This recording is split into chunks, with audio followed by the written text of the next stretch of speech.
Welcome to Snooze Worthy, a podcast by Parenting Practice of Colorado, your window into the world of pediatric sleep, where we explore the science behind sweet dreams, effective sleep teaching techniques, and all the intriguing nuances of your child's slumber. I'm your host, Lindsay Birchfield. And I'm Paige Legault. Together, we're here to guide you through the labyrinth of parenting, offering insights, strategies, and science-backed advice to make parenting during those early childhood years not just manageable, but truly memorable. As pediatric sleep specialists, we've seen the transformational power of sleep in countless families. And because parenting is a journey, we won't stop at sleep. We'll provide you with valuable parenting tips for every aspect of early childhood, from managing tantrums to fostering creativity and hitting those all-important milestones. So whether you're a seasoned parent in need of a sleep overhaul or a new parent preparing for the joys and challenges of early childhood, Snooze Worthy is your trusted resource.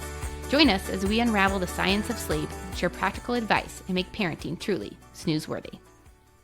Welcome back. I am Paige Legault, and I'm here with my co-host Lindsay, and today we're kicking off a brand new series called Sleep Science Simplified. We'll spend this whole month breaking down some of the most important parts of sleep science in a way that makes sense for busy parents, because let's be honest, who has time to read your medical journals at 2 a.m.? Exactly. Not me. Nope. And today we're starting with one of the foundations of healthy sleep. It's one of our favorites. We talk about it a lot, the circadian rhythm.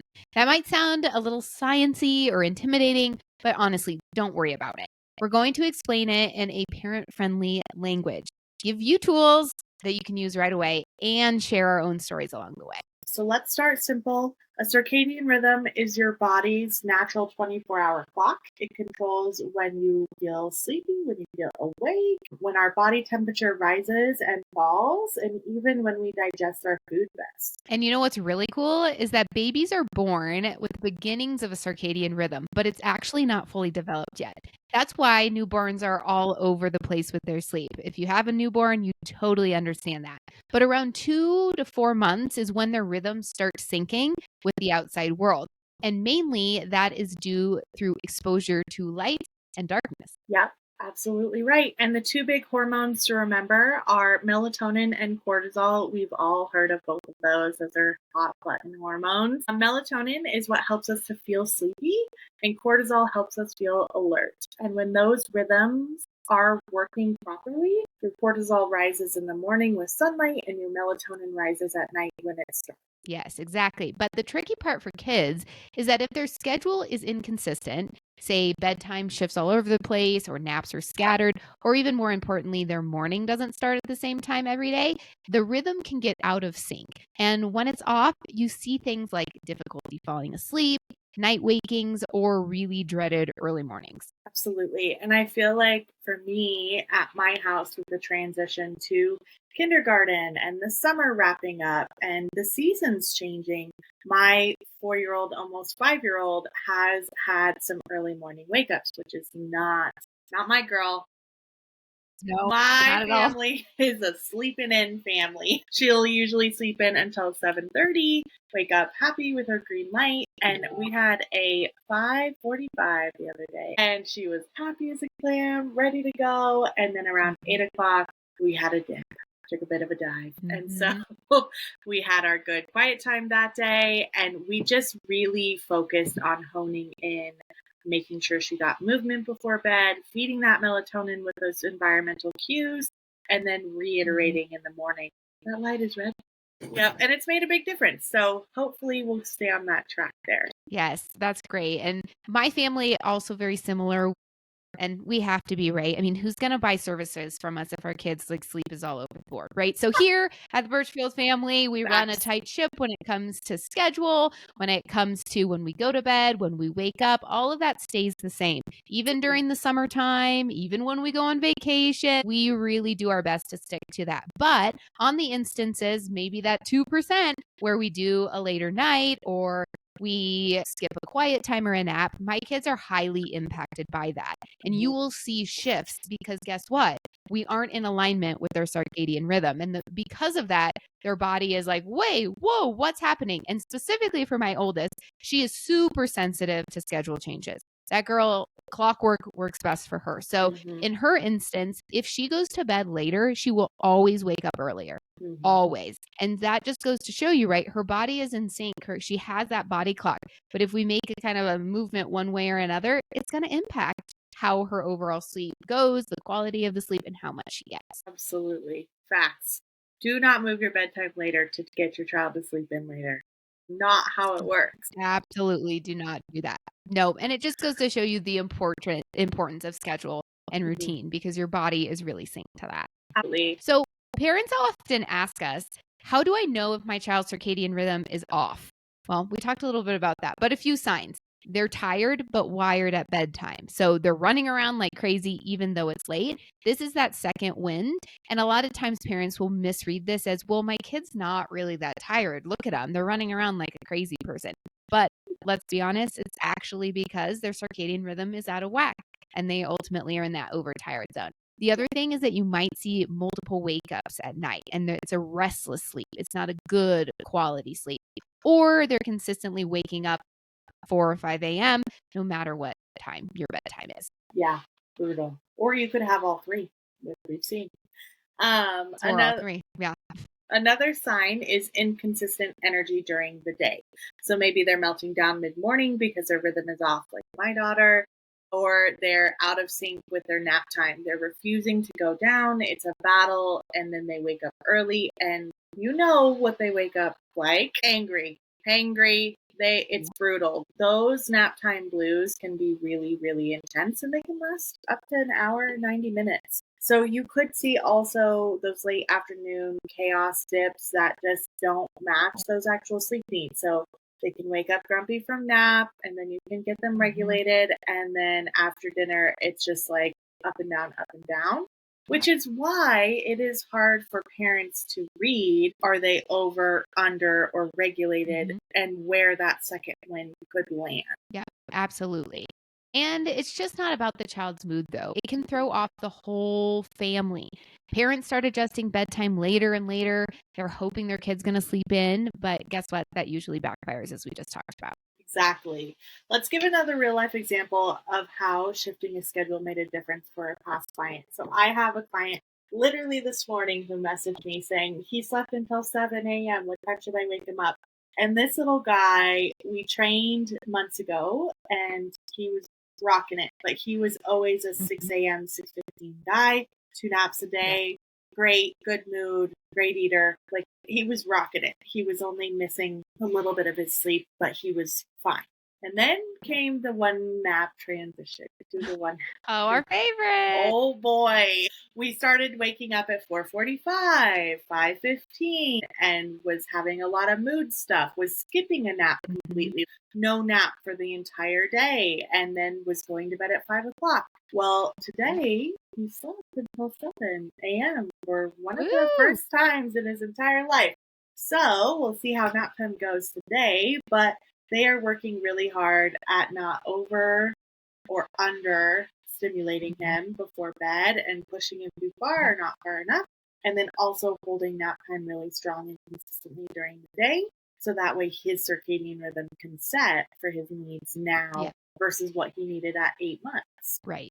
Yeah. But I just think that goes to show you that it is a process.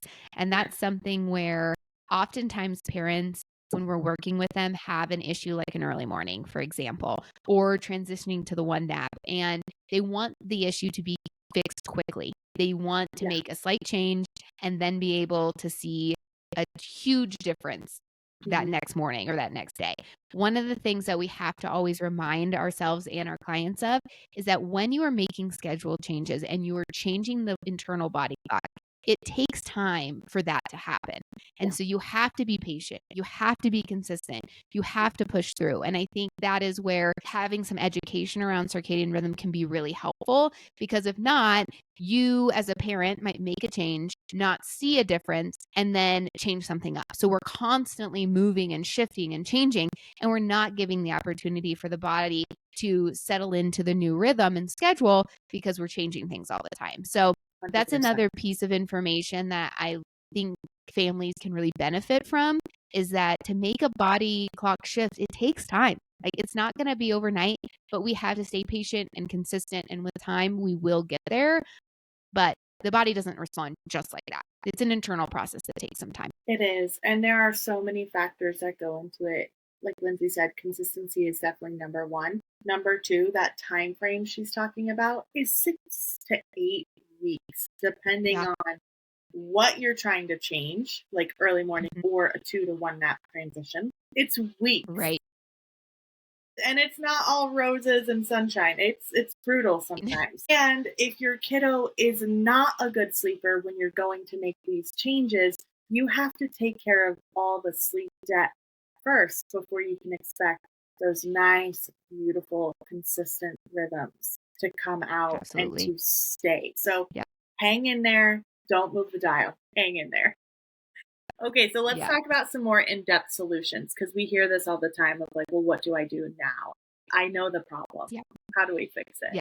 So you don't have to buy anything fancy. You don't need, you don't even need the hatch. You don't need anything really. It's all that consistent routine and really paying attention to that environment. Yeah, absolutely. So tip number one is that consistent wake up and bedtime. I know we say this all the time. We sound like a broken record. And I think some people think the birds aren't that fun because we are so consistent with our wake up and bedtime. But guess what? It's the number one thing that's going to help your child and even yours. I'm talking about you too, your body clock set. And the important part is that this has to be the case for 7 days of the week. So even on weekends, you really want to try to stay within 30 minutes of the usual bedtime and wake up time to really help train your child's body. Yep. And the second tip is morning light exposure. This is a huge one that gets pushed to the side because a lot of our mornings are hustle and bustle. So you want to get your child outside in natural light within an hour of waking up. Even closer to 30 minutes of waking up would be more ideal, but shoot for an hour, see if you can taper that back. But it's going to signal the brain to start raising that cortisol naturally, and it's not going to be like a massive dump like adrenaline. It's slow drips and drabs that builds throughout the day, has a peaking point, but your body is always going to be looking for those cues from your environment to find out what hormone it should make and how much. Exactly. And on that same kind of wavelength is the third tip is that you need to also have darkness occur before bed. So just like we need good natural morning light to wake our bodies up, to signal to our brain, hey, day has started, we need the same thing for night. And so darkness before bed is very important. Think about dimming the lights 30 to 60 minutes before bedtime to help with melatonin production. And to be honest, screens are really a huge problem when it comes to melatonin and actually delaying the onset of it. So we want to make sure that we're dimming our lights, turning off our screens.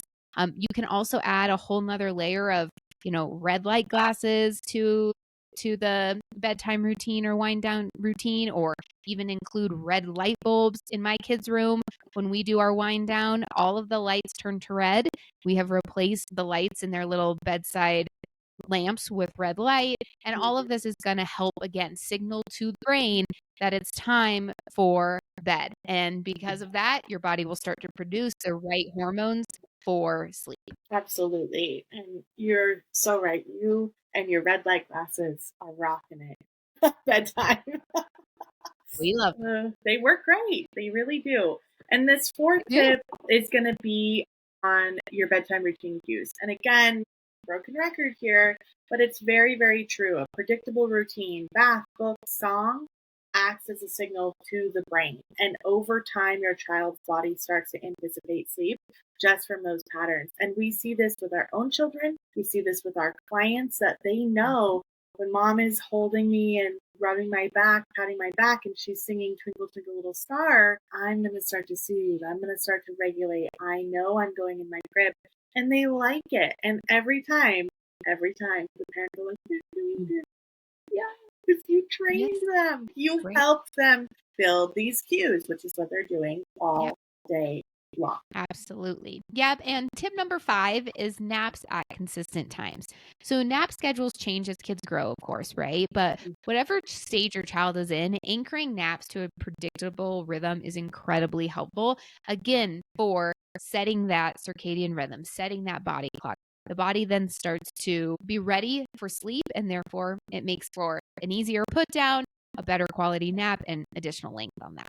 And with those nap time changes, I do feel like we see clients who come in and we clean things up, we get on a good rhythm, and then a month, 3 months later, we hear the nap page. Something is wrong. It no longer works. So you want to pay very close attention to your child's cues on when they're ready for more sleep pressure during the day. They have more stamina and they need more awake time.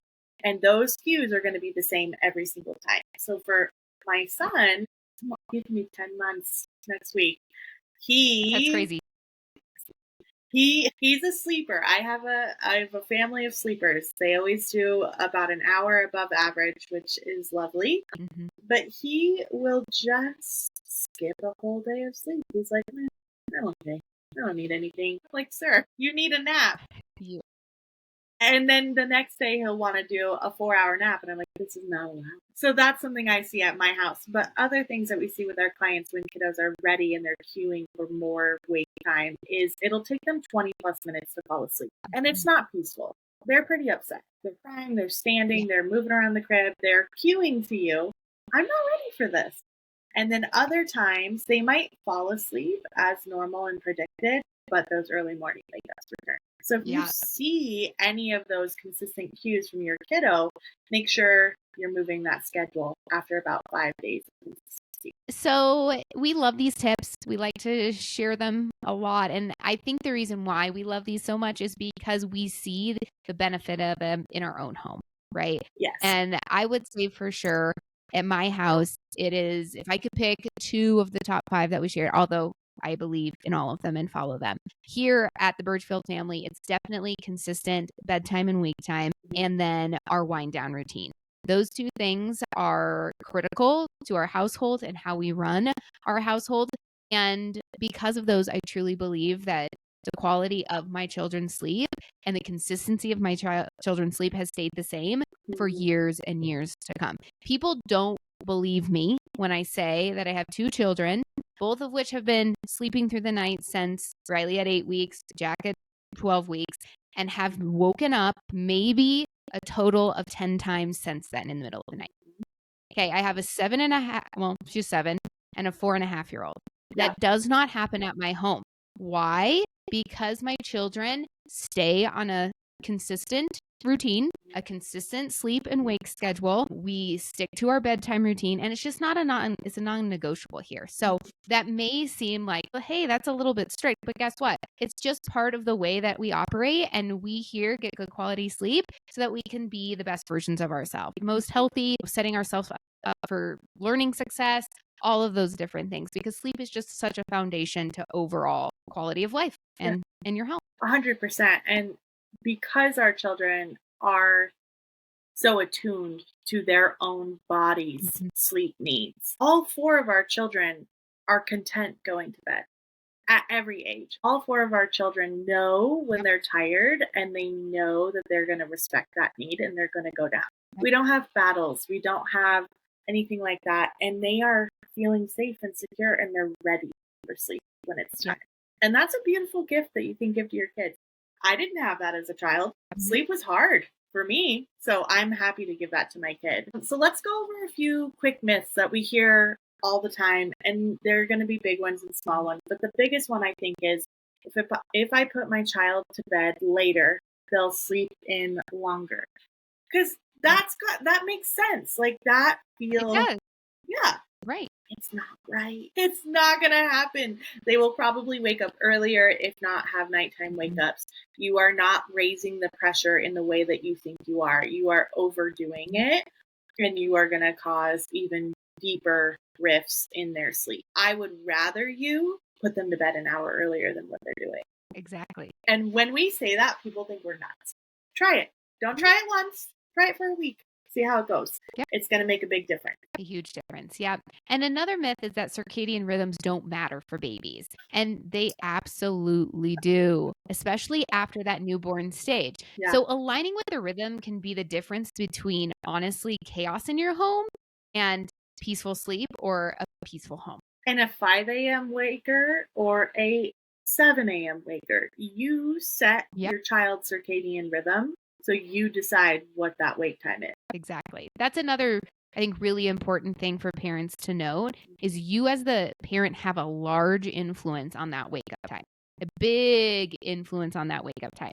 And there Yeah. are things that you can do to help extend your child so that they are waking up in an hour that seems a little bit more appropriate to you.